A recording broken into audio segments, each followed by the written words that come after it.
The numbers are out, the documents are public, and the man who warned about this collapse years before anyone dared whisper it is now standing in the middle of the wreckage with proof in his hands. This isn't rumor anymore. It isn't internet gossip. It's a trail of financial filings, warehouse records, courtroom moments, and business failures that paint a picture far darker than anyone expected. And at the center of it all stands the couple who once had everything: global fame, royal prestige, $100 million media deal, and the sympathy of millions. Now the same story is being retold, not with applause but with receipts, because the man sounding the alarm isn't a random commentator chasing clicks. He is an investigative biographer who has spent decades dissecting powerful figures, exposing the stories that powerful people hoped would stay buried. When he first wrote about Harry and Meghan, the response from their camp was explosive. His work was dismissed, attacked, mocked. Yet year after year, the pieces he described began appearing in real life. The charity controversies,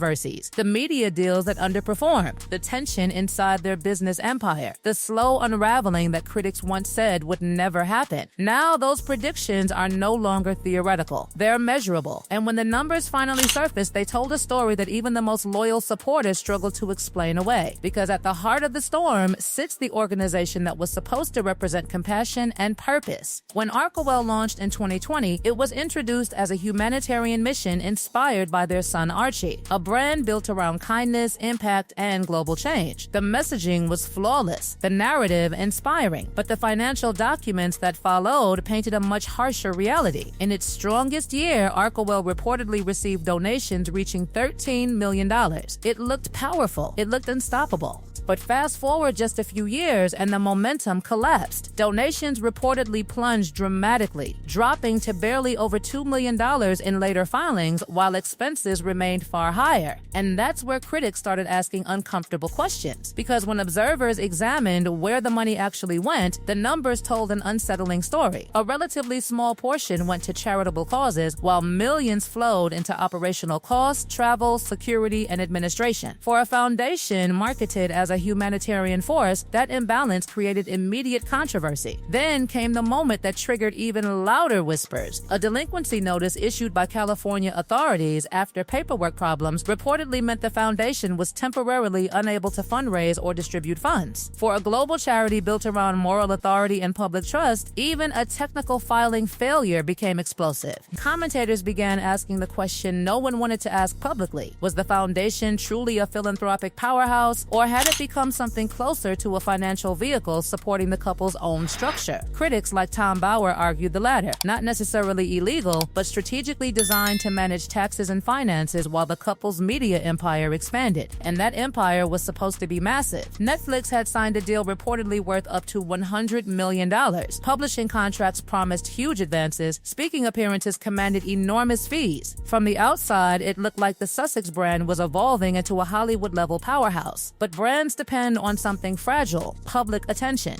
And attention fades when audiences stop believing the story they're being sold. That's exactly where the next chapter of this saga begins. Because while Archewell was struggling to maintain credibility, another project was being launched that was supposed to redefine Meghan's post-royal identity completely. A lifestyle empire, a brand promising elegance, authenticity, and curated domestic perfection. When Meghan's lifestyle brand debuted, headlines exploded across media outlets declaring instant success. Products reportedly sold out almost immediately. Commentators celebrated the arrival of a new lifestyle icon. Some compared the launch to Martha Stewart's early empire. Others framed it as Meghan finally stepping into her authentic identity as an entrepreneur. But behind the headlines, another story was quietly unfolding. According to critics examining inventory records and online shopping data, the initial sellout may have been less about overwhelming demand and more about extremely limited launch stock. A classic marketing tactic: release a small number of units, create the illusion of massive demand, and allow media coverage to amplify the narrative. Then came the expansion. Large quantities of product were reportedly ordered. Warehouses filled with merchandise, gift boxes, jars, candles, decorative items. And slowly, quietly, observers began noticing something strange. The products weren't moving at the expected rate. Inventory appeared to sit unsold in massive numbers. Estimates circulated suggesting tens of thousands of items remained untouched, representing millions of dollars tied up in unsold stock. shock. One viral observation even suggested over 137,000 fruit spread gift boxes sitting in storage, candles in the tens of thousands, marmalade stacked high, decorative sprinkles waiting indefinitely. If those numbers were accurate, the financial implication was staggering. Tens of millions of dollars of products struggling to find buyers. And the internet noticed something else: the price tag. Critics pointed out that the jam, sold as a luxury lifestyle product, carried a premium price far above typical supermarket spreads. Some reviewers even joked that the taste reminded them of ordinary store brand jam, a comparison that quickly became symbolic of a larger criticism that celebrity branding alone couldn't justify a massive markup forever. And that's when analysts began asking the question that strikes fear into every celebrity entrepreneur: was the public buying the product, or just buying the celebrity once out of curiosity? Because curiosity creates a spike, loyalty creates a business, and if customers don't come back, even the most glamorous brand begins to wobble. According to Bauer's analysis, the miscalculation was simple but devastating. Celebrity attention was mistaken for market demand, media coverage was mistaken for long-term loyalty, and curiosity was mistaken for repeat customers. Those three mistakes, if true, could explain why warehouses might now be filled with product that could take years to sell, especially when dealing with perishable goods. But the financial turbulence didn't stop there, because the most powerful business partnership of all, the Netflix deal, was quietly entering its own uncertain phase. A partnership that once promised blockbuster documentaries, cultural storytelling, and global impact was beginning to feel strangely silent. And that silence would soon become one of the most talked about developments in the entire Sussex story. The silence surrounding the Netflix partnership began to feel louder than any headline. When the deal was first announced, it was presented as a revolutionary partnership, a prince and a former actress stepping into the streaming world with unprecedented influence. A deal rumored to be worth up to $100 million. The expectation was simple: they would create powerful documentaries, inspiring storytelling, and cultural content that would dominate global conversation. For a moment, it seemed possible. But as the years passed, the output slowed, the excitement cooled, and something inside the relationship appeared to shift. According to analysts and critics watching closely, what began as a grand collaboration slowly started looking like something else entirely: distance. Projects appeared sporadically. Some performed modestly. Others barely registered with audiences at all. Rankings reportedly placed certain programs far lower than anyone expected for content backed by such enormous celebrity power. One of Meghan's lifestyle-themed series reportedly landed deep within Netflix's rankings, far from the top positions typically dominated by breakout shows. Critics seized on that number as evidence of a broader problem: the brand that once attracted endless curiosity was no longer pulling viewers the way executives hoped. Insiders began whispering about frustration behind the scenes. According to accounts circulating in media commentary, executives initially stayed patient because the Sussex name still carried enormous publicity value. There was always hope that something bigger might come, perhaps a powerful documentary connected to royal history, perhaps a deeply personal project capable of reigniting global interest. But what reportedly arrived instead were carefully curated lifestyle segments and soft storytelling that some viewers found polished but emotionally distant. Critics claim the shows sometimes felt overly controlled, more concerned with image than authenticity. For streaming platforms, the numbers ultimately matter more than the narrative. If audiences don't click, the algorithm moves on. And that's exactly the phrase critics began using to describe Netflix's relationship with the Sussexes: a slow ghosting, not a dramatic cancellation, not a loud public breakup, but a quiet fading of momentum. A partnership that technically exists, yet produces less and less visible activity. While that was unfolding in California, another moment was playing out thousands of miles away that would become one of the most symbolic images of the entire saga: Prince Harry standing inside a London courtroom. The lawsuit itself focused on alleged phone hacking and press intrusion stretching back years before Meghan even entered his life. It was a deeply personal battle tied to his history with the British tabloids, a fight he described as necessary to hold the media accountable. But during testimony, something happened that observers immediately noticed. Harry's emotional focus shifted repeatedly toward Meghan, describing the suffering he believed the press had inflicted on her. At one point, he reportedly became emotional enough that the judge had to intervene and remind him to answer the legal questions directly rather than argue with opposing lawyers. Commentators seized on that moment as symbolic: a prince who once represented royal continuity now appearing deeply consumed by a personal narrative that critics said had reshaped reshaped his entire identity. And while Harry was fighting in court in London, Meghan remained in California, continuing her public lifestyle presence online. The contrast between those two images became powerful fodder for commentators analyzing the couple's evolving story. For critics like Tom Bower, the courtroom scene illustrated something deeper than legal conflict. He argued that Harry had become completely defined by the narrative he built after leaving the royal family, a narrative centered on grievance, victimhood, and personal struggle. And according to Bower, narratives built primarily on conflict have a dangerous weakness: they eventually exhaust the audience. That exhaustion may be the quiet force now reshaping the Sussex brand, because the financial realities behind the scenes appear increasingly difficult to ignore. Analysts estimate that maintaining the couple's current lifestyle in Montecito, luxury estate, full-time security, staff, travel, and media infrastructure requires extraordinary levels of income. Some estimates place the capital needed to sustain that lifestyle indefinitely somewhere between $400 and $600 million.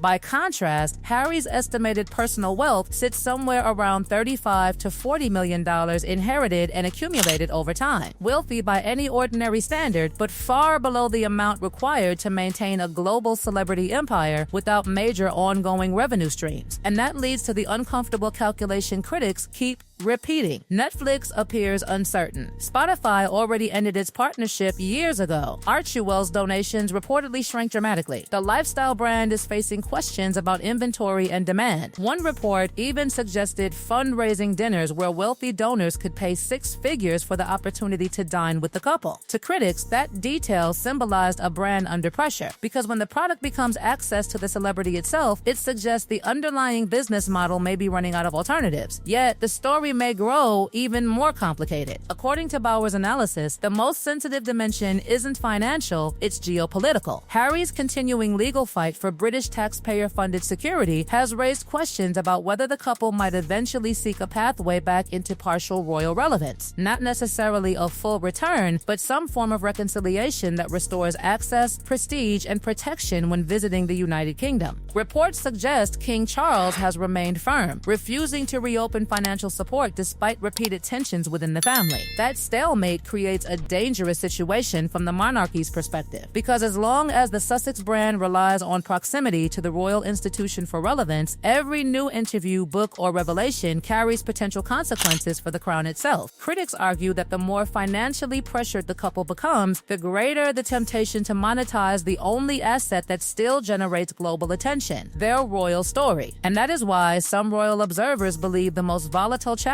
may still lie ahead. Tom Bower's final prediction is not a dramatic public collapse, no explosive bankruptcy or scandalous announcement. Instead, he envisions something quieter but equally consequential: a slow fade, the lifestyle brand eventually winding down or selling at a loss once the inventory reality becomes unavoidable. Archewell continuing only as a smaller administrative structure rather than a global philanthropic powerhouse. The Netflix deal quietly expiring without renewal. No official breakup announcement, simply the absence of new projects. And eventually the Sussex narrative reaching the moment every celebrity brand fears most, the moment when the public stops paying attention altogether. Because according to Bower's central argument, the entire post-royal identity built by Harry and Meghan has depended on a single powerful story: the dramatic escape from the monarchy. That story fueled interviews, documentaries, books, speeches, and endless media attention. But stories built on departure eventually run out of new chapters. The audience begins asking a simple question: what comes next? Who are they once the conflict is over? Who are they when the audience no longer feels curiosity about what they escaped from? Those questions remain unanswered, and that uncertainty may be the most haunting part of the entire saga. Because in the end, the numbers, the courtrooms, the warehouses, the streaming rankings all point toward the same unresolved mystery. What exactly is the Sussex brand without the drama that created it? According to Tom Bower, that is the final chapter now beginning to unfold. Not with explosions, but with silence.